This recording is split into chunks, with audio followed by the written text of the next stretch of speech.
Well, I know Carl's not coming. I haven't heard from Stephen. I have heard from Lance that he is not going to make it, and that pretty well covers us almost, doesn't it? Yeah. So we could go ahead. We'll begin the meeting now. Good. Our four of us from the Energy Committee here on the meeting tonight.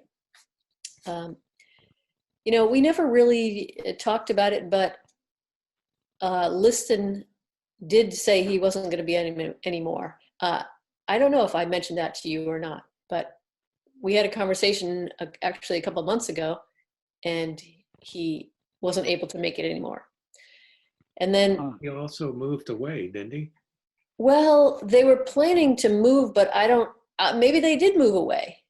He was asking me about rain barrels for his new house down in, where was it, Shoreham or someplace? Oh, that's great. They found a new place. Excellent. Apparently so.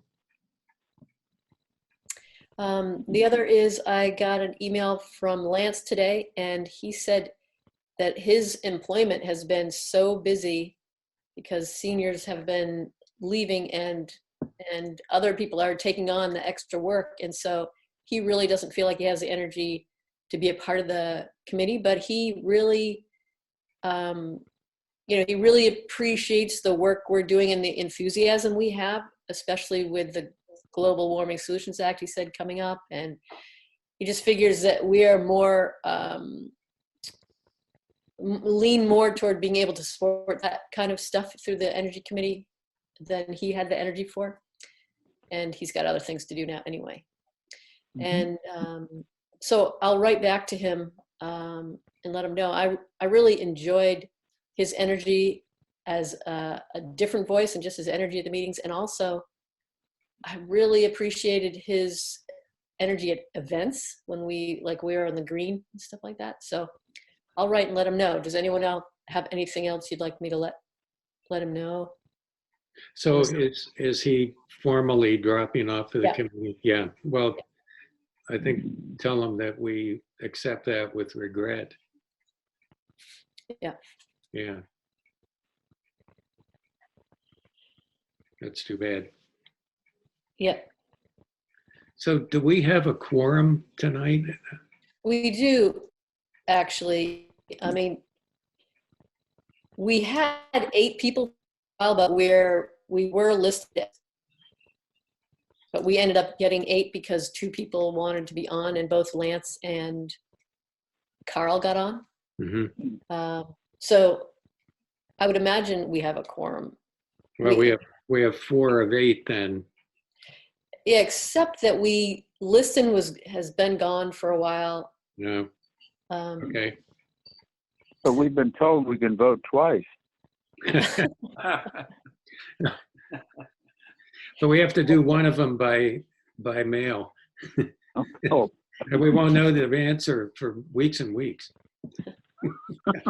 I think we need to, check in with the select board and let them know what our configuration is now, and let them know they can put out information for people to join the board, the committee, and also decide whether they want 7 or 8. It seemed like 7 was easier to do the quorum thing, but I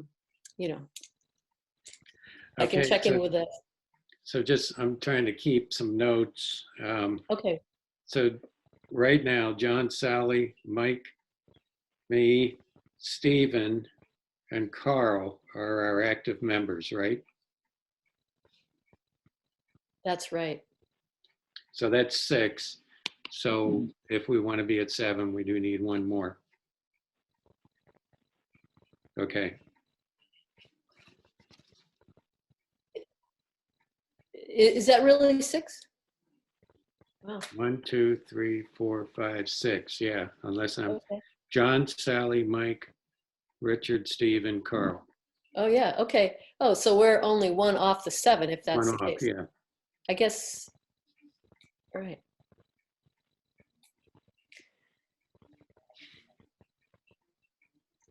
Thanks for doing notes, Richard. Sure. John said he'd like to add something to the agenda. John, would you like to say that, what that is now?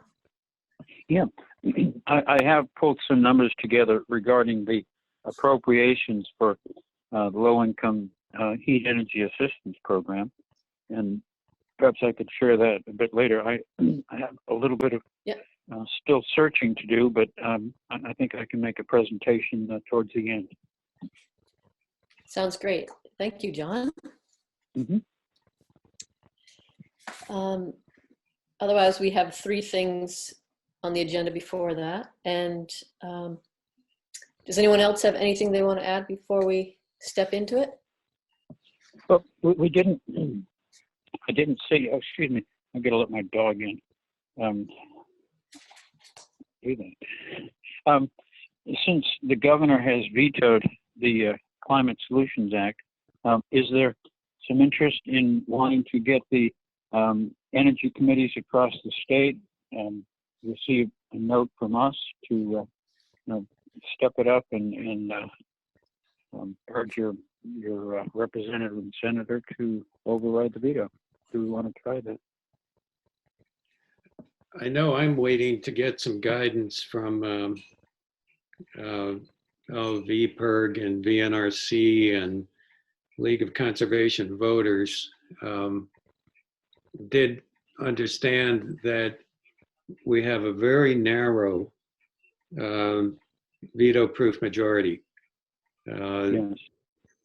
The Republicans who were, there were a few who were supporting and who did not support in the House, who did not support on the second vote. I don't have the numbers in front of me, but it was a very small number of Republicans who voted yes in February in the House. I don't remember if it was 3 or 5, but at least 3 have dropped off. 1 was absent on the vote this time. And so, as you know from the numbers in the House, we're at 102, with 100 being the majority. So it would seem to me it's going to be really critical to hold now everybody who voted yes. And of course, I think here in Addison County, the people that we elect are real solid. So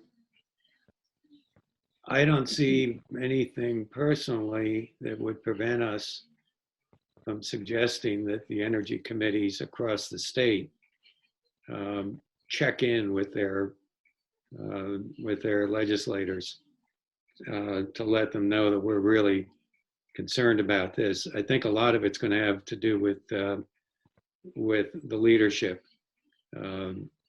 with all the other demands, to make sure that this vote to override takes place. Yeah. Do we have any idea of the timing of that vote?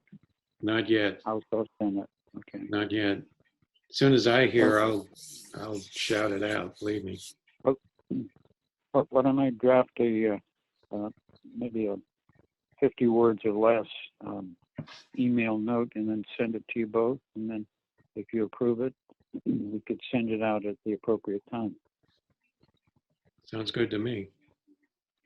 All right. That's good. Mm-hmm. Ooh, and also in wildfires and hurricanes. Okay, good. I'll start that then. Thanks, John. All right.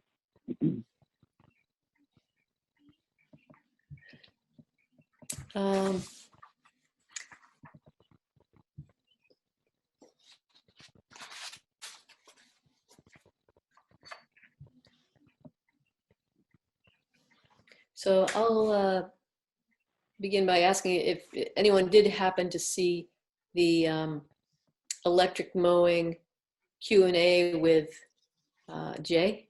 Did you? Did No, you see it? No? I Okay. did not. Mike, did you see that at all? Can't hear you. I think you're muted. Oh, here No, I muted myself, sorry. okay, that's all right. No, I did not hear him. I just familiar based on what you sent. Okay, that's all I had. The thing I sent was a little question and answer thing, and that's all that we've shared between each other. It sounds like there are some things we could do around electric mowing as far as helping people create less emissions. I mean, tons of emissions are happening with gas-powered lawnmowers. And so at some point, it would be great to, maybe today, but in the future too, just brainstorm more ways that people could get together and maybe as a group buy an electric mower, neighbors, and share that electric mower, because using it once a week or so, I mean, why do we have so many machines around? And you could get a really good machine and people would save so much money eventually once it's paid off because of the gas and oil and all the maintenance and stuff of gas machines. And it'd be much quieter for their neighborhood and a lot less emissions.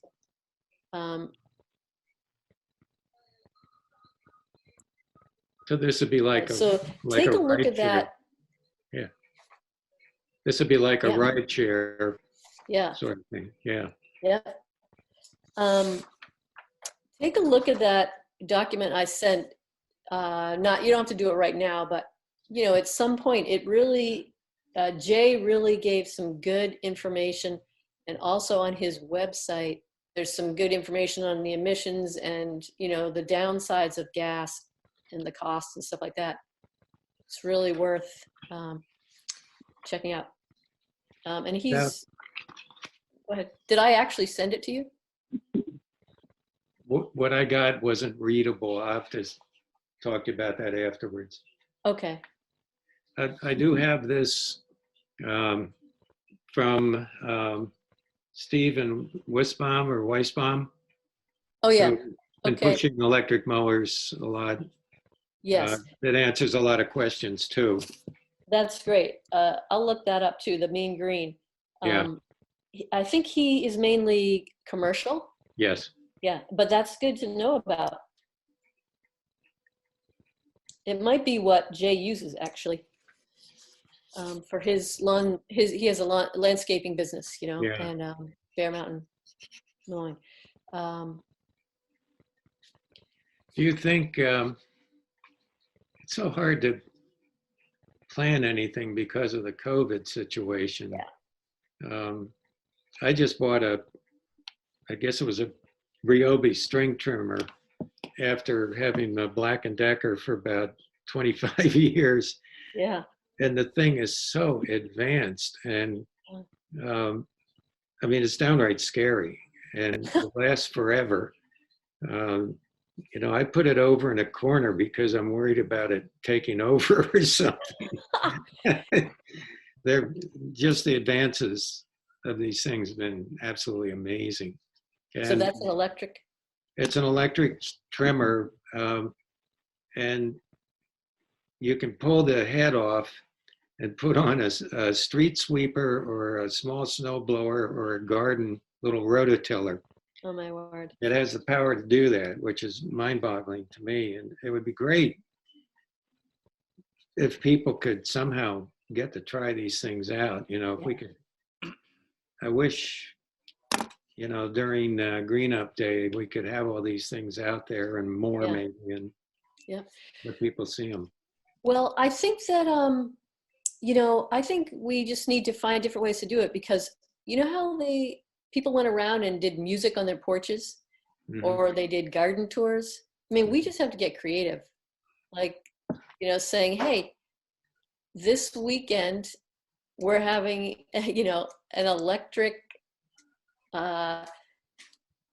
show, electric yard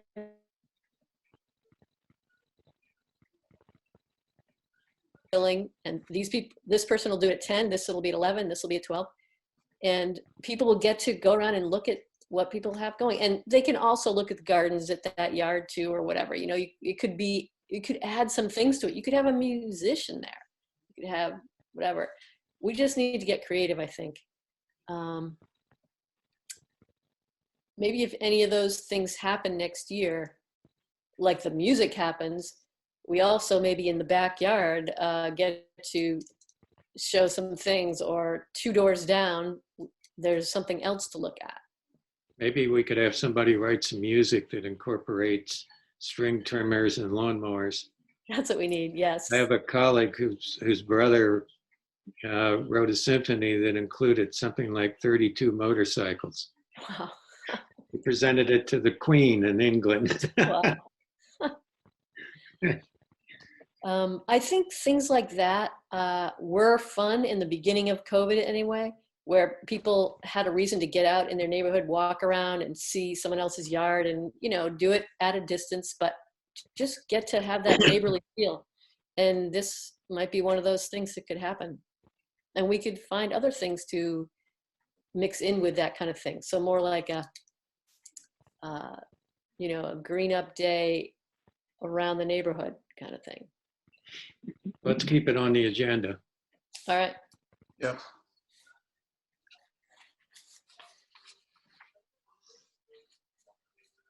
Also, Jay might be interested in coming to a meeting sometime. He wasn't able to come today, but if we want more information from him, you know, and him to be on the recording, he'd be willing to do that at some point, maybe.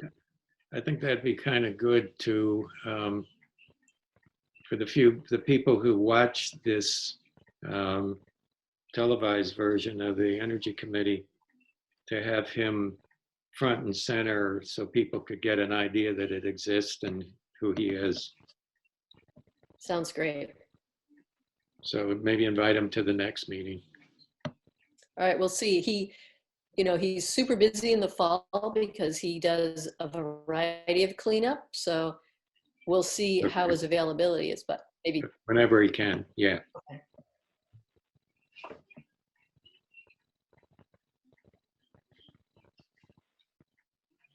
Great.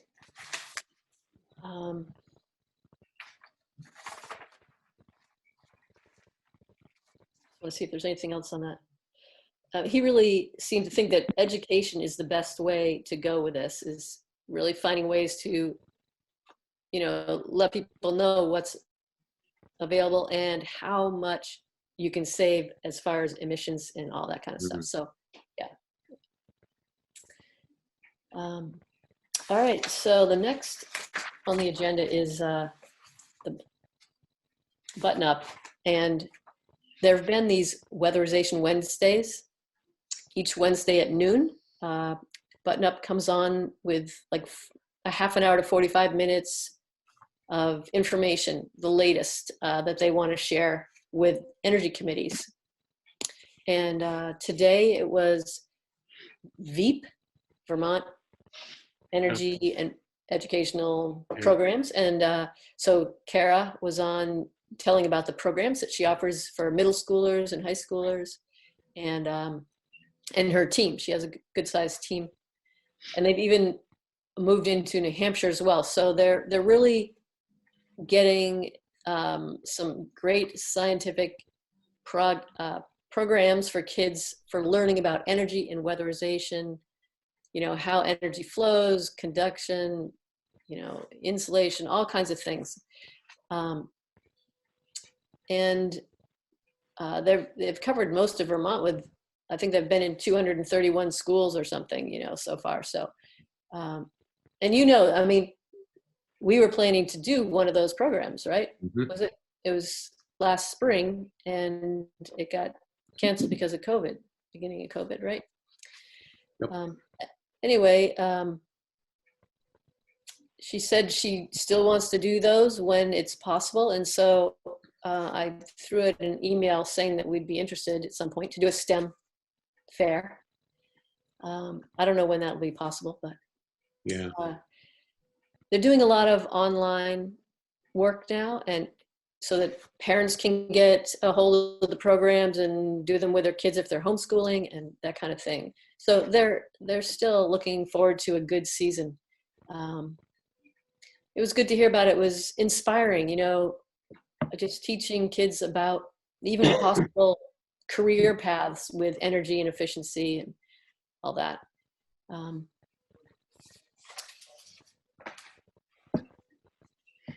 Another thing we learned was, you know, with Button Up right now, there are so few contractors available in some communities that, you know, it's hard to sign up.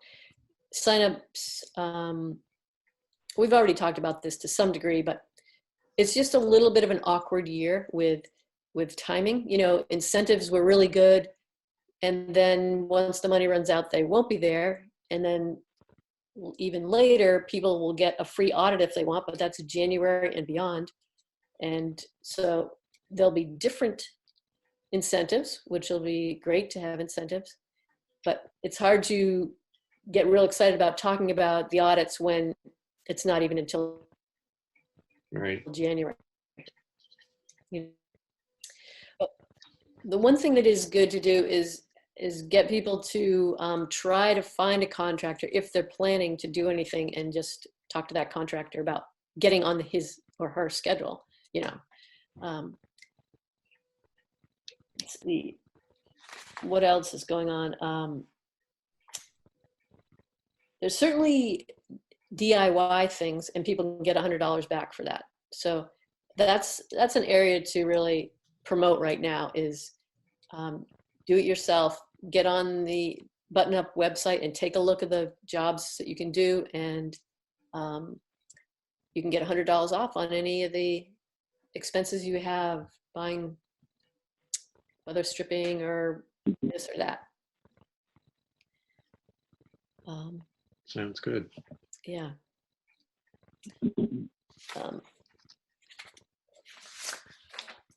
Let's see what else.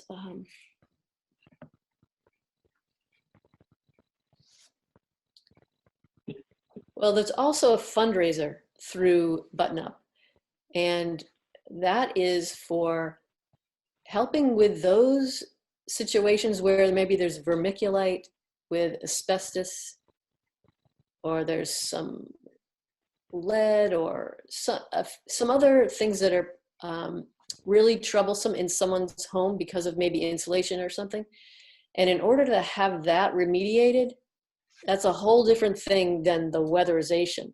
So there's a fundraising effort in the state through Button Up to ask residents and businesses, whoever wants to pitch into this fund, because a lot of projects that are on that list of people who are low income, who they finally, you know, get in line and they get to have their house weather this problem, and then it stops.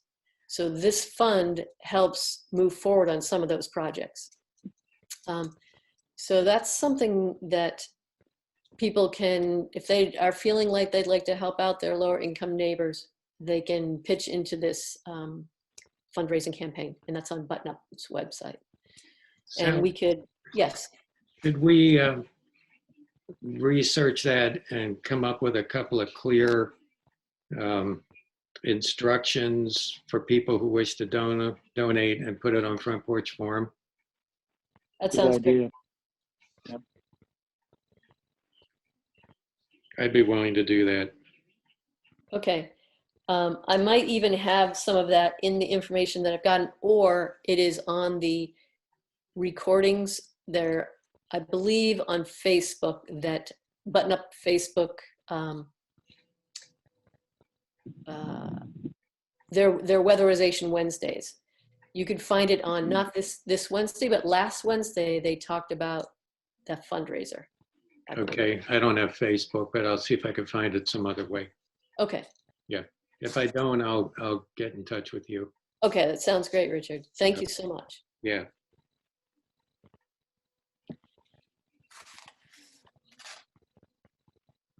All right, the next is, I just wanted to mention that there's, well, I'll let you finish writing. Okay. So coming up on October 6th, there's a Bristol town plan hearing. So, you know, that's a big deal, that our town plan is been really worked on by the Planning Commission. It's a 5-year, I think, process of redoing it. And so I think it's important that we check the parts of it that have to do with energy, for one. And I've looked at a little of that already. I've looked at it. So reviewing the energy section of the proposed town plan is important so that we feel comfortable with it and see if there's anything that we feel needs to be adjusted on the energy section. And that energy section is, it's not that long, but then there's an appendix with the whole enhanced energy plan that still is not quite, hasn't gone through the approval process yet with the select board, but I think it will be happening at the same time. I think it's going to be, you know, looked at and approved by the select board at the same time, and then it goes on to regional planning for approval and then the state. So I've been looking at that, and it looks quite well done, you know. But I think it's worth all of us taking a peek at it and seeing how we feel, because you know, we want to. There's going to be a hearing, and this would be our chance. I know the Planning Commission worked a little bit on it, on the town plan last night or Tuesday night at their meeting, and I haven't seen what changes might have happened. But that's just something that we should be aware of when to make sure we feel good about the plan before it goes forward. Is that on the town website now? I believe it is somewhere on the town website. I went looking today and I couldn't quite find it, but I didn't really have that much time. So yeah, it's always been buried somewhere. And I think I downloaded a whole copy. Yeah, and I just am not sure if it's been changed at all since I downloaded it. So, or maybe once, I don't know if once you download it, the changes show up on your download, or you got to get a new download. I'm not sure how that works. Is mention of the town bounce potential for solar included in this? I did not see anything about that in there. And I think it's worth doing that because there's also some talk about a possible methane digester thing. So I think it is worth talking about the solar as well. So just one of the other projects that is kind of on the horizon. And I think that's important. And the other is, I noticed in the town plan part, the energy section, there wasn't much talk about how much solar or that there's any solar being used in town. And actually there's a fair bit. Mm-hmm. So I think it's worth talking to maybe GMP and seeing if we can get information from them. I don't really know who has the information. Certainly, I would think they'd know how much net metering is happening in Bristol. That seems like it would be worth saying, because it's like categorizing what energy is happening in Bristol. Wood, oil, gas, and solar is also there. Mm-hmm. Sally, I'm trying to remember when we were working on the enhanced energy plan 300 years ago. Yeah. Before COVID, there was the dashboard that was woefully out of date, but Andrew had a lot of the statistics on, I think, solar and other things in Bristol. I think they exist. All right, I'll ask Andrew. Andrew would be a good source. Yep. And then if not, maybe he'll send me to GMP, to Bob Dostis or someone like that. Yeah. Yeah. The question is, in the energy plan, I can't remember if it gets specific enough. My recollection was things are encouraged, but not specifically, a specific project isn't mentioned. Is that still the case? Well, I noticed that Kevin's been working on the energy plan, and I think that he's been putting some stuff in about the possible digester and stuff like that. So I think there must be, it must be okay to be putting what other things in that aren't really happening yet. Yeah. Okay. Well, then we need to make sure Yeah. the solar 3 project and so on are in there. Yeah. Yeah. I mean, because the idea is moving toward renewables, and it's good to say what we've got going already. I just Googled Bristol, Vermont energy plan, and it popped up. I think that's the most recent revision. Was a draft updated March 5th, 2019. Would that be what we're speaking about? Well, They've been working on it. It's referenced as enhanced Town of Bristol enhanced energy plan. Yeah. They have been working on that, and they have been revising it these past few months. Mm-hmm. So would they have posted it? Done, and it's further than 2019. I pulled it off somewhere, but honestly, I can't remember if I got the right date for it. I think it was really recent. I actually popped into a meeting of the Planning Commission. I guess I saw a recording of a Planning Commission meeting and was able to listen to what they were talking about. And that was like, 2 weeks before, which is a couple of weeks, a month ago. So they have been adding things, changing things. There's updates that are happening right now. And those would be online? I would hope so. I did get a copy at some point in the past month, I believe. But I don't know if it's, I think it took me a while to find it. It might have been on. I see a version here, July 31st, 2020. That sounds good. Yeah, that's getting there. Yeah, it's getting closer. And it's called an enhanced in July 2020. Yeah. Yeah. Okay, so there's the enhanced plan is one, which is an appendix, and the other is the energy section of the town plan, or the whole draft town plan. Everything is being changed in the town plan. And they, I think, are working on those two different things on different days. Enhanced energy plan is one big thing, and then the whole town plan is another big project. And then they're just going to put that enhanced, tag that enhanced plan onto the town plan. I think I'm looking at it right now, and Okay. there are definitely some things in here that weren't in before. Right.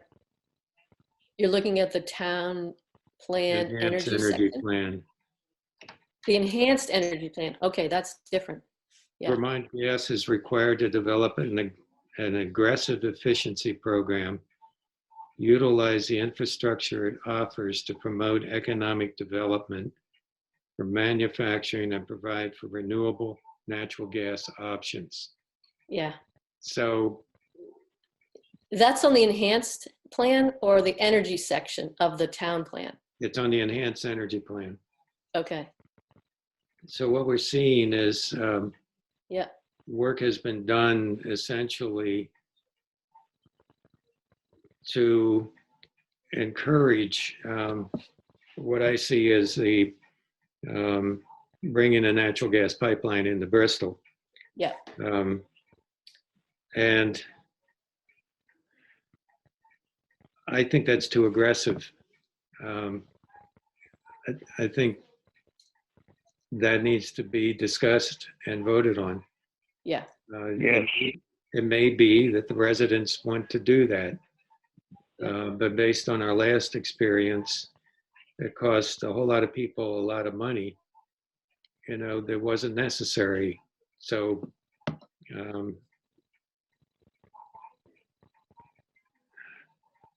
I've got questions about that. Yeah. Yeah, So I think okay. it would be worth us looking at it in detail and Yeah, finding out what we feel would be, some good things at the we need to show up at the hearing with some things. should we maybe plan a short Zoom get together prior to that, just to compare notes? I think we could do that if we were doing it with less than I forgot what the number is, but, or I guess we could call a special meeting, something like that. I don't know how, Mike and John, how do you feel about it? It'd be good that everyone's on the same page. So yes, a pre-delivery meeting and a special meeting. I don't believe needs a quorum, Sally. I don't mean a quorum. I mean, just open meeting laws. We've got to be careful about. Sorry. Excuse me. Open meeting law. I'm sorry. I think I used the word quorum, but I didn't really mean that. So I think it would be really wise for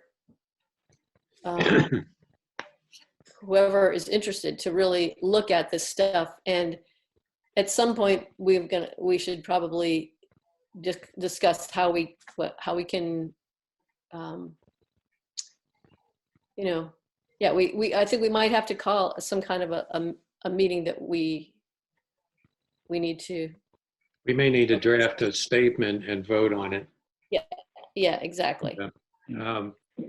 We go back, we had discussions earlier about what is the role of the Energy Committee in this regard. And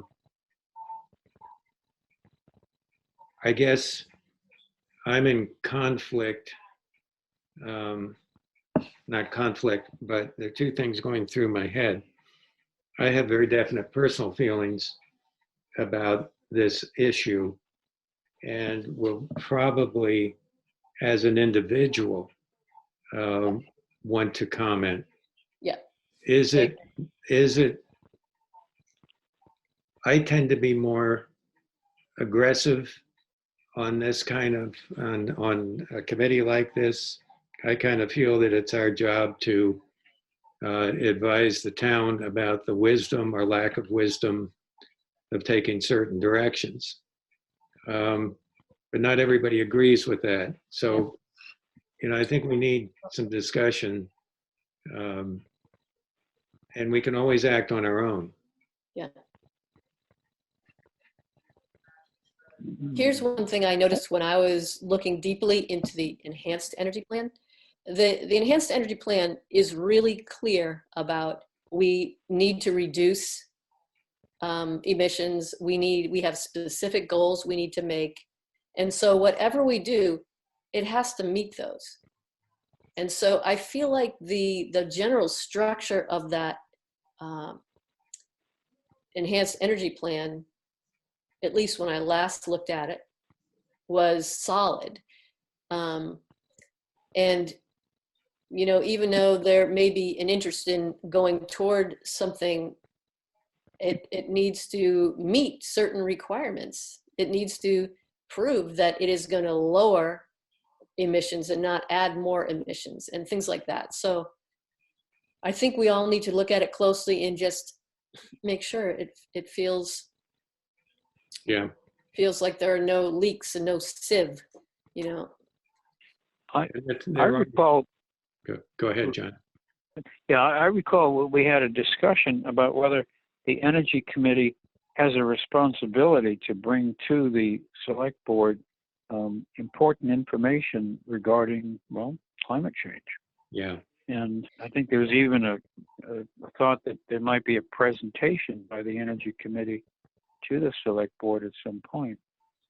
Now, I was just going to look for the definition of enhanced and see how broad that definition is, because maybe we should try to put, or not put, but get the proposal for the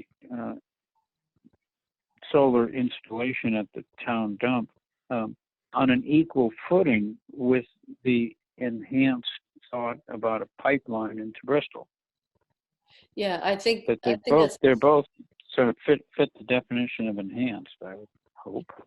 I think that both of those are efforts to meet goals in the enhanced plan, and they should both be mentioned. Yeah, I agree, John. I also feel that, you know, the enhanced plan is a document that it has a lot of, I mean, you've got to meet a lot of things in order to get your enhanced energy plan approved, and they have to meet the standards of the, you know, the state's goals. It's true. Some have been rejected. I can't name the town or even the county, but in recent past, I saw that an energy plan did not meet that all that. Right, that can happen. So we have to make sure it passes, and I'm sure the Planning Commission is really trying to make sure it passes, but we should take a look at it and do that before and get clear, each of us individually clear, and, you know, if it makes sense to be sharing anything, then we should do that in a way that works. But I think it would help if we, you know, worked on that some. I just felt comfortable. I actually, honestly, once I went through it all a few weeks back, I felt pretty comfortable that, you know, yes, there were things that I wouldn't have put in there, but I also feel, yeah, other things need to be put in there by different people. And all in all, I felt it was still pretty solid document that would, you know, be a good guidance for what we need to do here. I do think that a little more needs to be talked about in the town plans energy section about what efficiency and, you know, the things that we have always, as an energy committee, been focused on: efficiency, conservation, and renewable energy. Those things need to be really, you know, that's what the energy committee is about. Reducing emissions, reducing energy use, using more renewable energy. So that needs to be charging stations. And what? Yeah. And charging stations, yes. Yeah. Well, I think we need to read it and maybe be ready to make some comments. Yeah. You know, one of the things that's going through my head right now is carbon reduction strategies are going to be important. I mean, they're going to be mandated now if the Global Warming Solution Act passes. There are some very hard targets to meet. Yeah. And at least we need to raise the issue that Bristol has its own targets. They're in the Enhanced Energy Plan. We have been given targets. Yep. And how are we going to meet those? Without maybe getting into arguments over whether or not natural gas or cow power is an effective way to do it. Simply point out the fact that anything that is proposed is going to have to meet that standard of carbon reduction. And it is all laid out in the enhanced plan. So yeah. I think that's great. I think it could be fine the way it is, but I just wanted to make sure we took a look at it as an energy committee before the thing. Okay. Yeah. Thanks for talking about that. I think I was looking forward to talking to you all about it because I was kind of at first freaking out alone, and then I got over it. I'm like, it's going to be okay. And I thought, well, no, we need to all look at it and make sure we feel good about it. All right. Oh, one other thing I wanted to say about the town plan hearing, and maybe this is something that happens before that, but I went to a webinar on the state's latest standards for energy building in homes, and how it's called the building energy standards. So residential housing building energy standards. So when someone builds a house or even remodels, I believe, you have to meet certain standards of depth of insulation and different things that make it up to energy snuff.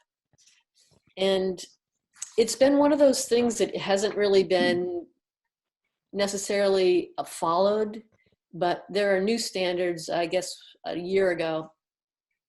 And I think we should find out how Bristol's new and remodeled buildings are conforming to those, and how's the town making sure that's the case, or how do they file the builder's information, and how do we make sure we're not creating more of these houses that are leaking, which then we have to put a lot of energy into trying to figure out how to get money to fill them, you know? So I think we should take a peek at that, because that's another thing that's going to be going into the town energy plan, something around building energy standards, zoning, you know. I'm not sure where it fits in, but we should find out. And I feel like I'm happy to go ahead and look into that, since I went to that webinar and I have it more in my mind recently. And I'll maybe talk to Valerie or the town clerk or Sharon or something, and see what they're doing about that, or the zoning. See what's going on about that. Yeah. Because I want to make sure that's clarified in the new town plan, that we are caring about how tight our houses are being built, because we know what it's like to be with a bunch of housing stock that's leaking like a sieve. My recollection is that there is work going on in the legislature regarding certification requirements for installers, Yeah. for example, and also they've been talking about some kind of a process in which, when a home goes on the market, Yeah. there are disclosures. Yeah. And I don't know where that stands. Do you know anything about that? I'm not sure if that has gone through yet, or I think the one main thing is that whoever builds something is the one who certifies it themselves. They certify what they did, and they fill out a form, and then maybe when there's some sort of change of hands or something, it goes into the file cabinet at the town hall or something, you know. I don't really know. Okay, so that's something to.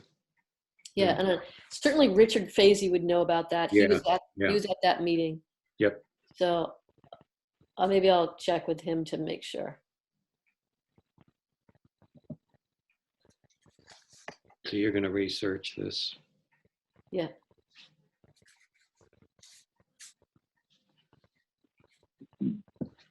And it's just something for everyone. Well, who would be someone who says, hey, when this goes on, we would like to have it certified? Does Bristol, I suppose the whole state basically wants that to be happening, but who's actually watching and checking and making sure it's happening is the thing. I believe the realtors, my understanding is that if you put your house up for sale, during that process, it is proposed And it would probably be part of the real estate, a form, just Yeah. like the HUD forms and the 10,000 forms you sign, Yeah. which you disclose your energy use, your utilities, and other information to the prospective buyer. Right. So they're not, as my relatives from Pennsylvania would say, you're not getting a pig in a poke. Yeah. Great. All right. Yeah, I'll ask Richard Fazy, what is the ideal way this could work? What is the way it is working? What can we do in Bristol to make sure that it's in the town plan about how we do that, if that's possible. All right. That's all I have. I think, John, do you want to talk about what you were going to discuss with us? The lie heap? Lie heap, yes. Well, what I'm going to provide to you is I might call it a prospectus, since the congressional omnibus appropriation hasn't been approved yet, and the state's budget hasn't been approved either. So, but this is what I've gleaned from numerous phone calls and just lots of searching. A background on it, though, Vermont receives a LIHEAP block grant of about $20 million and transfers about 15% of that to weatherization. So I guess one can do that math, but the state also receives federal assistance, and we don't have that number. But I'll tell you that the U.S. House of Representatives increased LIHEAP appropriations by some $25 million. So the total LIHEAP in FY 2021 would be $3.765 billion. And the state would receive through a formula its share, and I'm going to say it might be more than $20 million, since the increase over last year would be reflected by state getting more money. Governor Scott's budget back in March requested $1.480 million for LIHEAP, but also Vermont received a share of the $900 million in the CARES program for LIHEAP. And Vermont's share in that is about $5 million, $5,073,000 actually.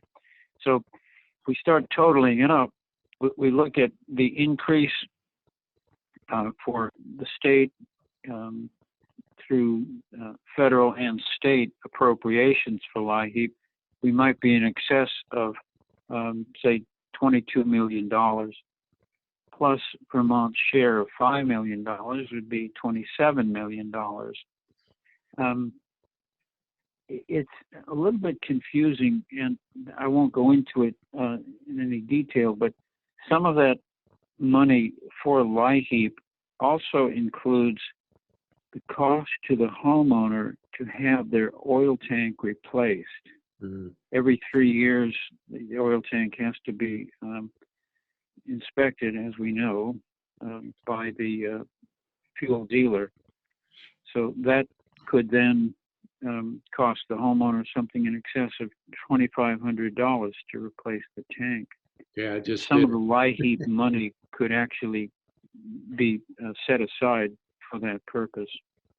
So I haven't told you much, except there are a lot of numbers and we don't know what the conclusion will be. But it'll be a little better than last year's LIHEAP availability in the state of Vermont. Well, that's good news. John, what does LIHEAP stand for?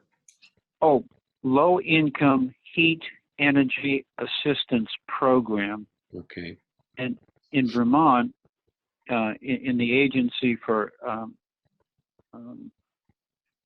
Human Services, it's called Home Heating Energy Assistance Program, HHEAP. Oh, okay. Yeah. So yes, we might be in better shape FY 2021 than FY 20. I've tried my best to get something better than the Farmer's Almanac of what are prospects for this winter's weather. Mhm. And all I can say is the Northern Hemisphere is experiencing a La Nina, which means the heat from the Western Pacific hasn't come across the Pacific. It's mostly cold water coming up from the south along the California coast. What does that mean to weather in Vermont? The best I can gather is that a wetter winter Mm-hmm. and not warmer, but seasonal average. So all I can say is Yeah. we're probably looking at a more snow, and yes, in April it'll be 20 degrees through the entire month. Well, the skiers might have a good year after all. Oh, maybe. Yeah, put water skis on. Yeah. Oh, So okay. I'm going to try to type this up in a better form Great. and send it to you. But again, it's all perspective because no final decisions have been made at the federal or the state level. So, John, does this money at the state level, is this going to be allocated in some way to like the Office of Economic Opportunity, weatherization program, or how around the state, that kind of thing? Or are they grants to individuals? How does it work? An individual has to apply, and it's a not a complicated, but it's a pretty thorough application process to qualify and to have received approval from the state. Then the homeowner can appeal to the state for assistance when it has to purchase fuel oil. And the state would then see what that household's budget for LIHEAP includes. And if there's money in their account, then money goes from the state treasurer to the fuel oil distributor. And for For weatherization? some or all of the purchase of that fuel. For weatherization, is there Separate. separate?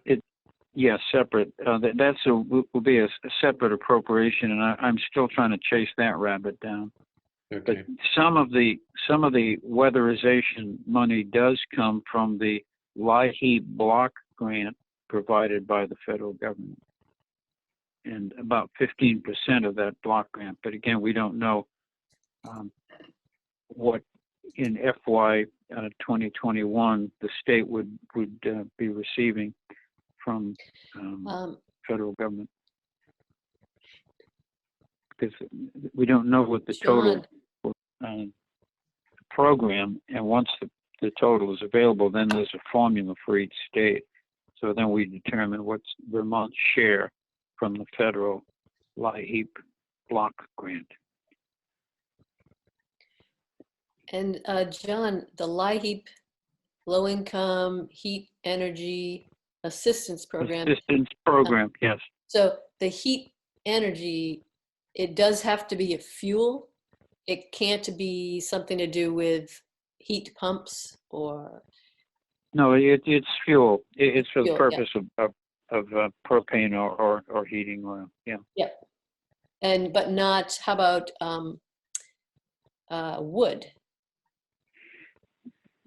No. Okay. It's mainly oil or gas. For oil or gas, yeah. Yeah, Okay. the emergency heating sources. That's what Okay. it is. Okay. Yeah, heat can be considered supplemental, but the oil or propane are the two beneficiaries of state and federal LIHEAP funding. So if there's a low-income person who heats with wood, they can't really apply to LIHEAP. They would do something else. Well, I can't imagine that, although I'm sure there are some who provide their entire heat through wood, Oh, I see what you're saying. pellets or whatever. Yeah. Yeah. Could be pellet stoves. Yeah, pellet stove. But Pellet stove. again, I think anybody who puts in a pellet stove probably has a backup oil tank. Yeah. Yeah. Yeah. I mean, for purposes of breakdown of the pellet stove, etc. I think But anyway, I can't go too far on that. Yeah. I'm not familiar enough, but That's it cool. is oil and gas for LIHEAP. it's interesting that they are recognizing the burden that replacing an oil tank is going to have on low-income people. Yeah. Well, yeah, if the tank does not meet the fuel delivery person's inspection, then they really can't put fuel in that tank, Yeah. Right. and then the family has to just panic. And Totally. yeah, Yeah. but again, LIHEAP and the state of Vermont is there to ease the burden. That's great. Excellent. Yeah. So if you've got your oil tank, just paint it red. Cover the rest. Oh, I'm sorry. Okay. I have nothing more to add regarding weatherization, but I will type up what I've said to you and email it to you, Sally. Great. Thank you. Thank you. Okay. Um, Now I've got a family obligation here, and I'm Yeah. going to have to say, if you need my vote, Richard, could I give you my proxy? Sure. Okay. I'm gonna move that they double our salaries. Talk to me.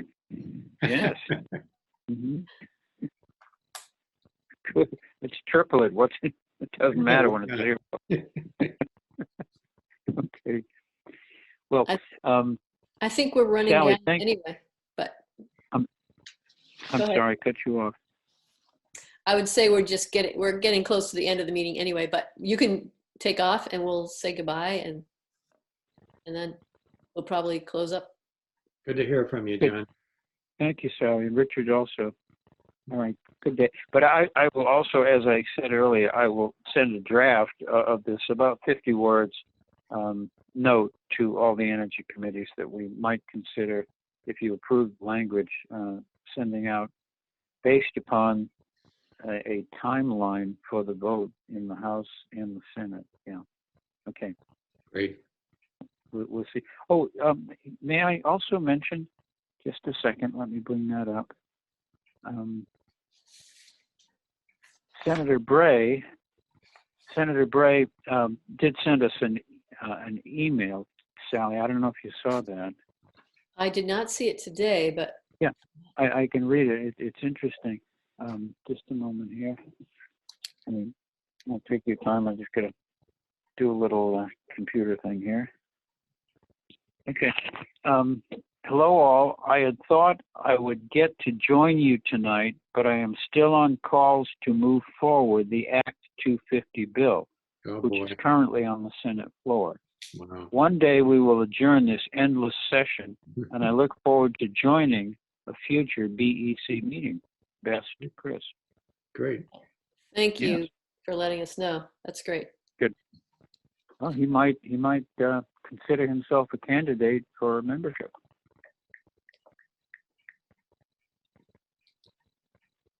We'll see. Yeah, we'll see. Okay. Well, good night to you all. Good night, John. Right. Goodbye.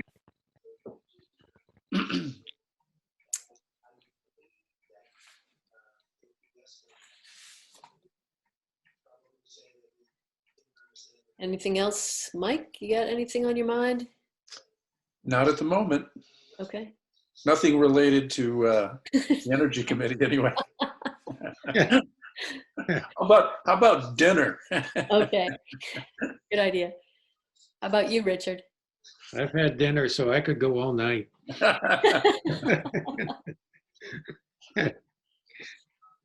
I'm set, I think, for tonight. And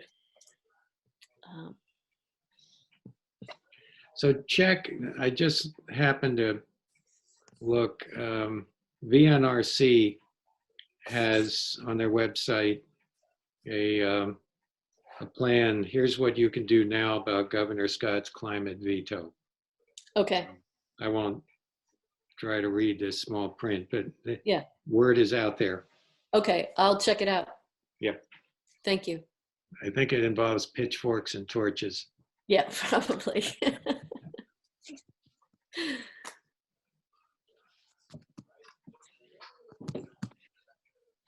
All right.